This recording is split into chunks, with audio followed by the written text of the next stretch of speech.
Dear student, today we will discuss some other points in chemical thermodynamics in part 2, that are first one extensive and intensive properties and their some examples, and second state function and path function and some their examples.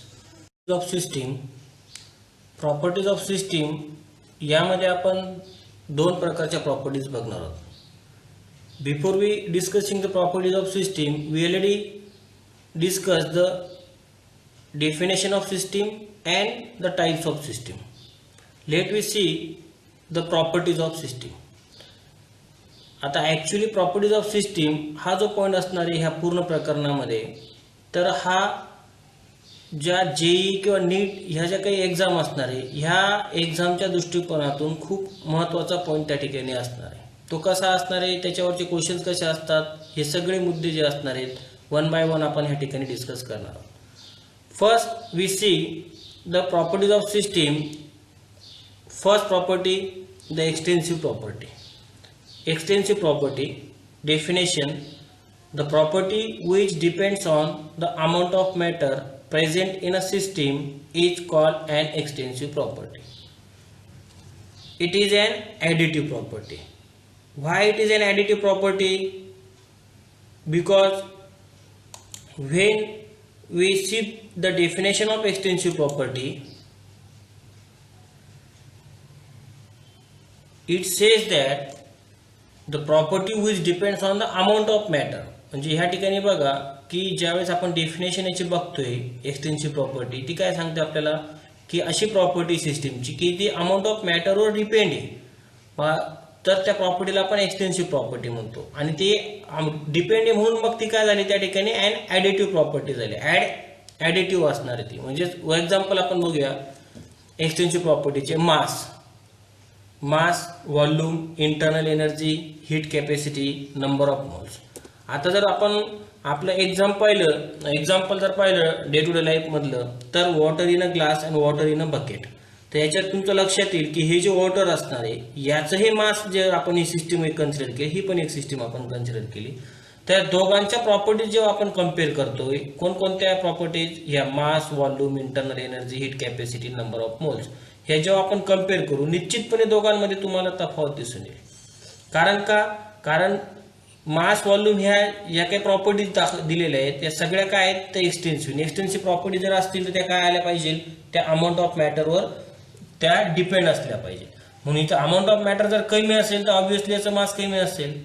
इथं amount of matter जास्त असणार आहे तर obviously याचं मास हे जे असणार आहे वॉटरचं इथं जास्त असणार आहे. Similarly volume, internal energy, heat capacity, number of moles हे सगळं आपण याच्याशी कम्पेअर केलं तर इथं मॅटर कमी म्हणून याच्या व्हॅल्यू जिथं काय असणार आहे कमी असतील, इथं मात्र अमाऊंट ऑफ मॅटर वाढलेलं आहे म्हणून इथं याचे व्हॅल्यू जे असणार आहे जास्त असणार आहे. That is about extensive property. Second property जी असणार आहे ती intensive property. First we define intensive property. The property which is independent of the amount of matter in a system is called intensive property. It is not an additive property. या ठिकाणी बघा amount of मॅटरवर ही property जी असणार आहे ही depend नाही. Intensive प्रॉपर्टीमध्ये ह्या शब्दावरून आपल्याला सांगता येईल इंटेन्सचा अर्थ काय, independent of the amount of matter. म्हणजे ही सिस्टीममध्ये जे अमाऊंट ऑफ मॅटर आहे त्याच्यावर डिपेंड नसणारे अशा प्रॉपर्टीजला आपण काय म्हणतोय, इंटेन्सिव्ह प्रॉपर्टी. मग त्याचे एक्झाम्पल कोणकोणते असणार आहेत तर बघा, pressure, temperature, surface tension, viscosity, melting point, boiling point, specific heat, ही सगळी एक्झाम्पल्स तुम्हाला त्याची सांगता येतील. आता ज्यावेळेस आपण ह्या दोघांची कंपॅरिझन करतोय की वॉटर इन अ ग्लास आणि वॉटर इन अ बकेट, तुमचं सहज लक्षात येईल की जे वॉटर असणार आहे याच्यावर जो प्रेशर ॲक्ट होणार आहे तर तो आणि ह्या वॉटर जी बकेटमध्ये असणार आहे त्याच्यावरचा प्रेशर हा जनरली सारखाच असणार आहे, तो ॲटमॉस्फेरिक प्रेशर असणार आहे. म्हणजे जरी अमाऊंट ऑफ मॅटर वेगवेगळं असेल पण प्रेशर मात्र काय असणार आहे, दोघांचा सारखा असणार आहे. तसंच टेम्परेचरचं पण आहे, दोघांचंही टेम्परेचर जे काय असणार आहे सारखंच असणार आहे. त्याचे सरफेस टेन्शन मोजलं आपण तरी ते सारखंच असणार आहे. किंवा आपण त्याचा बॉइलिंग पॉईंट या ठिकाणी जर घ्यायचं ठरलं तर याचा बॉइलिंग पॉईंट जर आपण डिटरमाइन केला तर दोघांचा बॉइलिंग पॉईंट जो असणार आहे तो सारखाच असणार आहे. म्हणजेच काय की इथं अमाऊंट ऑफ मॅटर जे असणार आहे याचा कुठल्याही प्रकारचा फरक पडत नाही त्या प्रॉपर्टीवर. मग अशा ज्या प्रॉपर्टीज असणार आहे त्याला आपण काय म्हणतो, इंटेन्सिव्ह प्रॉपर्टी. मग अशा आपल्या डे टू डे लाईफमध्ये कोणत्या प्रॉपर्टी सांगता येतील, तर जर तुम्ही पाहिलं तर त्याचं एक्झाम्पल तुम्ही कलर घ्या किंवा टेस्ट घ्या किंवा त्या ठिकाणी हार्डनेस घेतलं. सपोज मी एक्झाम्पल घेतलं शुगर इन ए पॉट. एखाद्या भांड्यात तुम्ही शुगर घेतली असेल आणि तुम्ही जर त्याचा कलर पाहिला तर त्या एका क्रिस्टलचा कलर आणि पूर्ण जी काही शुगर घेतलेली असेल तर त्याचा पूर्ण याचा कलर जो असणार आहे व्हाईट तर तो तसाच दिसणार आहे तुम्हाला. किंवा जर त्याची टेस्ट तुम्ही टेस्ट जर घेतली तर पूर्ण जी साखर असणार आहे किंवा आपण चहा आहे चहाचा एक थेंब तुम्ही टेस्ट केला काय आणि पूर्ण कप भर चहा पिला काय, तर दोघांच्या टेस्टमध्ये काही फरक पडतोय का, तर नाही. म्हणजे अमाऊंट ऑफ मॅटरवर ते डिपेंड नाही. अशा ज्या काही प्रॉपर्टीज असणार आहेत त्याला आपण काय म्हणतोय, इंटेन्सिव्ह प्रॉपर्टीज. ओके, या ठिकाणी बघा आता आपण त्याची समरी बघूया इंटेन्सिव्ह आणि एक्सटेन्सिव्ह प्रॉपर्टीची. त्या समरीमध्ये काय सांगता येईल आपल्याला, जे आता आपण मगाशी एक्सप्लेन केलं तेच आपण थोडक्यात तिथं एक रिवाइज करून घेऊया. तर एक्सटेन्सिव्ह प्रॉपर्टी आणि इंटेन्सिव्ह प्रॉपर्टी कोणकोणत्या असणार आहेत, मास, व्हॉल्यूम, ह्या काय झाल्या. एक्सटेन्सिव्ह प्रॉपर्टी मला वाटतं तुम्हाला बऱ्यापैकी सहजरित्या त्या ठिकाणी एक्सप्लेन करता येतील. का, तर कारण त्या ॲडिटिव्ह प्रॉपर्टीज आहेत, मास, व्हॉल्यूम, हीट कॅपॅसिटी. आता हीट कॅपॅसिटी ही एक्सटेन्सिव्ह प्रॉपर्टी कशी आहे तर बघा, हीट कॅपॅसिटी म्हणजे काय पहिल्यांदा ते समजून घ्या की एनिथिंग म्हणजे when we increase the temperature by 1 degree, एखाद्याचं तुम्हाला एका टेम्परेचर 1 डिग्रीने जर वाढवायचं असेल त्याला आपण हीट कॅपॅसिटी म्हणतो. मग हे जर सपोज मी म्हटलं आता अमाऊंट ऑफ वॉटर, आता ग्लासमध्ये जे वॉटर आहे त्याला जर तुम्हाला हीट द्यायची असणार आहे, त्याचं 1 डिग्रीने टेम्परेचर तुम्हाला रेज करायचे आणि त्याच वेळी जर तुम्ही वॉटर इन बकेट असेल त्याचंही टेम्परेचर रेज करायला गेलं तर अमाऊंट दोघांमध्ये वेगवेगळे, म्हणून हीट जी लागणार आहे ती ऑब्व्हियसली जी वॉटर इन ग्लास असेल त्याला कमी लागेल, पण इकडे मात्र काय असणार आहे, जास्त लागणार आहे. आणि म्हणून हीट कॅपॅसिटी ही काय झाली त्या ठिकाणी एक्सटेन्सिव्ह प्रॉपर्टी. काय, कारण ते अमाऊंट ऑफ मॅटरवर डिपेंड असणार आहे. आता बऱ्याच वेळेला काय होतं की जे कॉम्पिटेटिव्ह एक्झाम असतात, जेई असेल, नीट असेल, तर तिथं मात्र ह्या टॉपिकवर बरेच प्रश्न विचारले जातात. तर तिथं काय देतात की which of the following property is a extensive property or intensive property. म्हणजे खालीलपैकी ज्या प्रॉपर्टीज दिलेल्या आहेत त्यातली तुम्हाला दिलेली प्रॉपर्टी ही एक्सटेन्सिव्ह किंवा इंटेन्सिव्ह हे ओळखायचं असतं. म्हणजे तुम्ही कसं ओळखणार, तर तुमच्या हे डेफिनेशन तिथं लक्षात राहिल्यात तर त्यावरून तुम्हाला लक्षात येईल. पण आपण ती कन्सेप्टच क्लिअर करून घेतली तर तुम्हाला सहज लक्षात येईल की आता म्हणजे ज्या ज्या प्रॉपर्टीज अमाऊंट ऑफ मॅटर किंवा साईजवर डिपेंड असणार आहेत ना त्या सगळ्या तुम्ही एक्सटेन्सिव्ह प्रॉपर्टी कन्सिडर करा. किंवा अजून एक दुसरा मुद्दा, जेवढे एनर्जीज असणार आहेत, जेवढे फॉर्म्स ऑफ एनर्जी आहेत हे सगळे काय समजायचे, एक्सटेन्सिव्ह प्रॉपर्टी. मग एनर्जीचे कोणकोणते फॉर्म आहेत जर तुम्ही त्या पाहिले तर इंटरनल एनर्जी आहे, नंबर ऑफ मोल्स आहे, गिव्ह फ्री एनर्जी आहे, एन्थाल्पी आहे, एन्ट्रॉपी आहे. ह्या जे सगळे जे पॉईंट असणार आहेत हे सगळे एनर्जीचे फॉर्म आहेत आणि हे सगळे कशात येतात, एक्सटेन्सिव्ह प्रॉपर्टीजमध्ये. आता तुम्हाला गिव्ह फ्री एनर्जी काय असणार आहे, एन्थाल्पी, एन्ट्रॉपी, याचे हे सगळे यांच्यामध्ये रिलेशन काय असणार आहे हे पुढे आपल्याला जाऊन याचा डिटेल स्टडी जो आहे तो करायचा, तिथे याचं सगळं डिटेल असणार आहे ते आपण एक्सप्लेन करणारच आहोत. फक्त या ठिकाणी हा मुद्दा लक्षात घ्या की एक्सटेन्सिव्ह प्रॉपर्टी कोणत्या असणार आहे, डिफरंट फॉर्म ऑफ एनर्जी त्याला एक्सटेन्सिव्ह प्रॉपर्टीमध्ये टाकून द्यायचं. आणि याच्या उलट ज्या कॉन्सन्ट्रेशनच्या ज्या टर्म्स आहेत, मग नॉर्मॅलिटी येऊ द्या, मोलॅरिटी येऊ द्या, मोल फ्रॅक्शन असू द्या, मोलॅरिटी येऊ द्या, इव्हन पीएच का असे ना, तर या सगळ्या तुम्हाला इंटेन्सिव्ह प्रॉपर्टीमध्ये घेता येते. मग आता हे कसं तुम्ही घ्याल, तर बऱ्याच जणांचा प्रश्न असतो की या ठिकाणी कॉन्सन्ट्रेशन म्हटलं तर आपण नॉर्मॅलिटी म्हटलं तर कॉन्सन्ट्रेशनचा जर आपण विचार केला तर number of moles divide by काय असणार आहे, डिवाइडेड बाय त्या ठिकाणी तुम्ही व्हॉल्यूम घेतला असेल. म्हणजे आता ही टर्म कोणती घ्या, नॉर्मॅलिटी घेतलं, मोलॅरिटी घेतलं, आपण फक्त कॉन्सन्ट्रेशन मेजर केलं तर number of moles divide by volume आपण या ठिकाणी घेतला. तर तुमचं असं लक्षात येईल की नंबर ऑफ मोल्स ही तर या ठिकाणी एक्सटेन्सिव्ह प्रॉपर्टी आहे, मग तुम्ही म्हणाल की या ठिकाणी कॉन्सन्ट्रेशन पण ही एक्सटेन्सिव्ह प्रॉपर्टी झाली, तर नाही. तर ह्या ठिकाणी लक्षात घ्यायचे की ज्या दोन प्रॉपर्टीज असतील, म्हणजे जर सपोज आपण यांचा रेशो जर काढला कॉन्सन्ट्रेशनचा, काय number of moles divide by volume, म्हणजे दोघं प्रॉपर्टींचा रेशो काढायचा. सपोज हा दोघं प्रॉपर्टींचा रेशो हा जर त्या ठिकाणी एक्सटेन्सिव्ह असेल, म्हणजे एक्सटेन्सिव्ह आणि हा पण एक्सटेन्सिव्ह असेल, तर मग निश्चितपणे ती काय आली पाहिजे, इंटेन्सिव्ह प्रॉपर्टी. हवं तर तुम्ही हिला शॉर्ट ट्रिक्स म्हणून लक्षात ठेवा, एक्सटेन्सिव्ह डिवाइड बाय एक्सटेन्सिव्ह असेल तर काय समजायचं, तो इंटेन्सिव्ह समजायचं. लक्षात आलं. जसं आता डेन्सिटी, तुम्ही जर डेन्सिटी जर घेतलं, तुम्ही म्हणाल डेन्सिटी म्हणजेच काय, मास अपॉन व्हॉल्यूम. मास ही टर्म एक्सटेन्सिव्ह म्हणजे डेन्सिटी पण काय आली पाहिजे, एक्सटेन्सिव्ह प्रॉपर्टी. बऱ्याच जणांचं कन्फ्युजन ह्या ठिकाणी होत असतं, पण हे लक्षात घ्यायचं, ज्यावेळेस आपण ह्या दोघांचा फॉर्म्युला जेव्हा घेतो की मास अपॉन व्हॉल्यूम, आणि दोघांच्या प्रॉपर्टीचा रेशो जेव्हा आपण काढतो, आणि जर तो एक्सटेन्सिव्ह डिवाइड बाय एक्सटेन्सिव्ह असेल तर निश्चितपणे तो काय आला पाहिजे, इंटेन्सिव्ह आला पाहिजे. हे लक्षात घ्यायचं. आणि असेल तर समजून घ्यायचं की it may be a extensive property. लक्षात आलं. तर या पद्धतीने तुम्हाला ह्या शॉर्ट ट्रिकच्या माध्यमातून म्हणा किंवा याच्यावरूनही तुम्हाला सहजतेने ते सांगता येईल. आता पीएच तुम्ही म्हणाल पीएच ची कसं काय इंटेन्सिव्ह प्रॉपर्टी आहे, तर पीएच मध्ये बघा, पीएचचा फॉर्म्युला काय, -log⁻10 concentration of H positive ion. म्हणजे इथं कॉन्सन्ट्रेशन आलं ना, ते कशाचं, हायड्रोजन आयनचं. मग कॉन्सन्ट्रेशन ही टर्म कशात घेतली आपण, इंटेन्सिव्ह प्रॉपर्टी, आणि म्हणून ते त्या ठिकाणी इंटेन्सिव्ह प्रॉपर्टीमध्ये लक्षात ठेवायचे. तसंच आता स्पेसिफिक हीट, आता मी ते हीट कॅपॅसिटी ऑलरेडी एक्सप्लेन केले, ते एक्सटेन्सिव्ह प्रॉपर्टी कशी. पण इथं स्पेसिफिक ही जी असणार आहे किंवा स्पेसिफिक हीट कॅपॅसिटी ही काय असणार आहे, इंटेन्सिव्ह. ही स्पेसिफिक शब्दावरूनच तुमचं लक्ष येईल की ती स्पेसिफिक मॅटर त्या ठिकाणी असणार आहे, त्याची आपल्याला हीट कॅपॅसिटी द्यायची, आणि म्हणून ती काय झाली, इंटेन्सिव्ह प्रॉपर्टी झाली. तसं मोलार एंट्रॉपी, तुम्ही म्हणाल एंट्रॉपी तर एक्सटेन्सिव्ह आहे, मग मोलार एंट्रॉपी, मग इथेही तुम्ही काढाल तर तुम्ही काय येईल, entropy divide by number of moles. मग दोघं काय आले त्या ठिकाणी, एक्सटेन्सिव्ह, एंट्रॉपी पण, नंबर ऑफ मोल्स हे दोघं काय आले, एक्सटेन्सिव्ह. आणि दोघांचा रेशो जर एक्सटेन्सिव्ह असेल तर येणारं उत्तर जे असणार आहे इंटेन्सिव्ह असणार आहे, आणि म्हणून मोलार एंट्रॉपी ही काय झाली पाहिजे, ही टर्म त्या ठिकाणी इंटेन्सिव्ह प्रॉपर्टी आली पाहिजे. तर या पद्धतीने तुम्हाला याच्यावरचे जे काही MCQ असणार आहेत ते अशा पद्धतीने सहजरित्या सोडवता येईल. आणि हा फॉर्म्युला पुस्तकात दिलेला नाही, तर तुम्ही हा वाटलं तर तुम्ही तुमच्या माहितीसाठी त्याचा नोट लिहून घ्या, आणि हा फॉर्म्युला तुम्ही त्यावेळेस लक्षात ठेवा की ज्यावेळेस अशा प्रकारचे प्रश्न असतात तुम्ही इझिली त्याची उत्तरं देऊ शकणार आहात. Next point, that is state system. State system, the system remains in the given state as long as the values of the state variable changes, the system changes to a new state.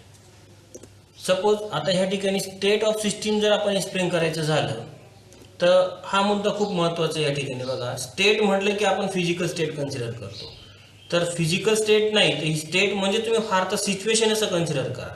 मग एखादी सिस्टीमची situation काय असेल म्हणजेच काय, त्याची state काय असेल. जर आपण या फिगरवरून लक्षात घ्या की तुमचं सहज लक्षात येईल की ही जी एक सिस्टीम आहे की ज्याच्यात आपण काहीतरी एनक्लोज केलेले, सपोज आपण तो गॅस कन्सिडर केला, त्यांनी तर H2O2 दिले, आपण गॅस समजून घ्या, आणि त्याच्यात काय केले, त्या ठिकाणी मेकॅनिकल पिस्टन आणि त्याचं वेट आपण ठेवलेले.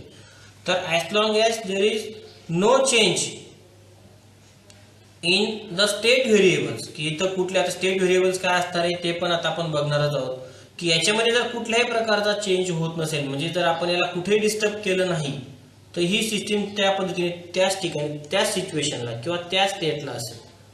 पण जर सपोज आपण मेकॅनिकल पिस्टन हे अपवर्ड डायरेक्शन वरती नेलं किंवा त्याचा प्रेशर आपला जो वेट असेल ते आपण कमी केलं, तर ते आपोआप ते वरच्या दिशेने जाते. म्हणजेच काय होते की याच्यात प्रेशर चेंज झाला, व्हॉल्यूम चेंज झाला, आतमध्ये गॅसचा टेम्परेचरमध्ये काही ठिकाणी बदल होईल.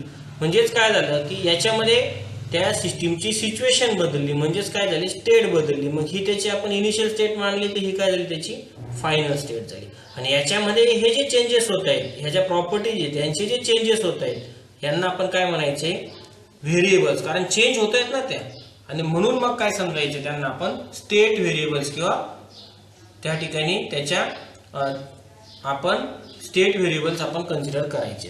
तर आता बघा, मग सपोज आपण इथं म्हणलं की system in a first state or initial state having the values P1 V1 T1, आपण हे जर मानलं P1 V1 T1, number of moles हे सारखीच असते. आणि जर सपोज ह्या इनिशियल स्टेट पासून ती चेंज झाली आणि फायनल स्टेटला गेली, तर तिथं काय झाला, तो चेंज जो झाला असेल त्याच्या प्रेशरमध्ये चेंज झाला, म्हणजे P1 ची व्हॅल्यू वेगळी असेल तर P2 ची निश्चितच वेगळी असेल. त्याच पद्धतीने V1 V2 असेल, T1 T2 असेल, तर ह्या ज्या व्हॅल्यूज असणार आहेत ह्या वेगवेगळ्या असणार आहेत, चेंजेस असणार आहे. म्हणून ही काय झाली इनिशियल स्टेट आणि ही काय झाली फायनल स्टेट, आणि that is called as the state of system. आणि हे जे P1 V1 आणि T1 हे जे यांना आपण म्हणतो त्याला स्टेट व्हेरिएबल्स असं म्हणायचं. State function. Let we see the definition of state function. The property which depends on the initial and final state of the system and not on the path followed by the system is called a state function. म्हणजेच काय की अशी property जी initial आणि final स्टेटवर depend आहे but not on the path followed by the system, की त्या initial आणि final स्टेटला पोहोचण्यासाठी सिस्टीमने जो पाथ फॉलो केलेला आहे त्याच्यावरती डिपेंड नाही, फक्त इनिशियल आणि फायनल स्टेटला डिपेंड असेल, अशा प्रॉपर्टीजला आपण स्टेट फंक्शन असं आपण म्हणतो.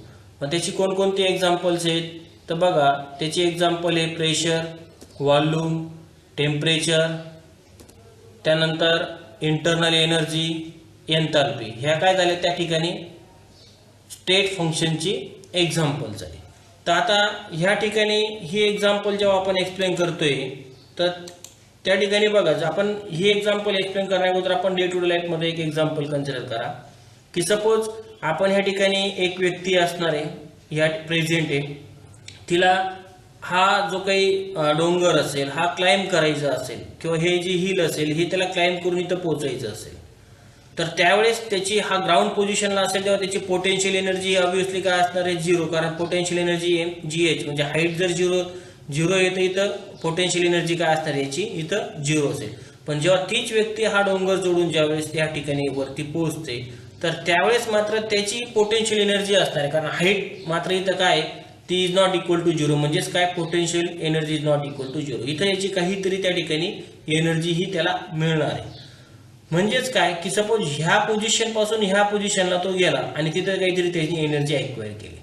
जर सपोज ह्या ठिकाणी ती व्यक्ती त्या डोंगरावर चालून जर या ठिकाणी इथं गेली किंवा त्या व्यक्तीला आपण डायरेक्ट बाय एअर हेलिकॉप्टर म्हणा किंवा कशाने आपण त्याला इथं या ठिकाणी उतरवलं तर त्यावेळेस त्याच्या ज्या एनर्जी असणार म्हणजे पोटेन्शियल एनर्जी तिच्यात बदल काही होणार आहे का तर निश्चितपणे नाही. का?